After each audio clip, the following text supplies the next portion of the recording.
জামাতের আমিরের একটি মন্তব্য যোগ করে দিই। তিনি বলেছেন যে ইতিহাসকে ইতিহাসের জায়গায় রেখে তিনি আহ্বান জানিয়েছেন যে আসুন আমরা সামনে এগিয়ে যাই। তিনি বলছেন যে গাল গল্প করতে বা ইতিহাসের মাস্টার ছাত্র হতে সংসদে যায়নি বিরোধী দল।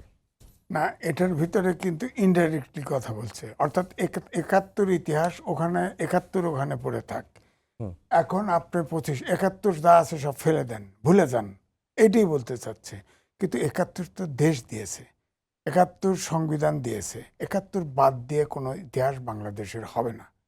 ৭১ ৫২ পৃথিবীর ভিতরে একমাত্র বাঙালি যারা জীবন দিয়ে ভাষা আর্ন করেছে, এই ৫২কে ভুলতে পারবেন না। ৫২কে ৭১কে রক্ত দিয়ে ৭১ যিনি দেখে নাই, যার বাবা দেখে নাই, যার দাদা দেখে নাই, ৭১-এর সাথে সে তুলনা করতে পারে। কেউ এটাকে তুলনা করতে পারবে না। হিমালয় পর্বত ৭১, আর আমি বলতেই হবে ২৪ হলো চেরাগালির পাহাড়, কোনো তুলনা করতে পারবেন না।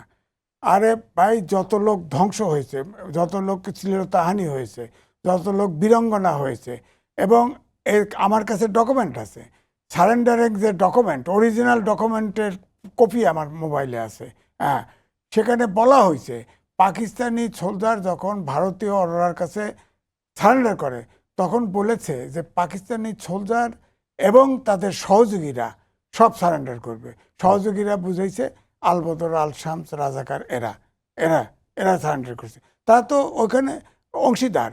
এবং তারপরে শুধু তাই না, তখন জামাত ইসলাম, নিজামে ইসলাম এবং মুসলিম লীগ ওই সহযোগিতা করছে পাকিস্তানিদের।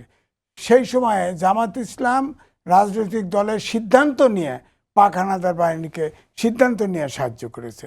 দায়িত্ব আছে না? সেই ইতিহাস কেন ভুলে যাবে?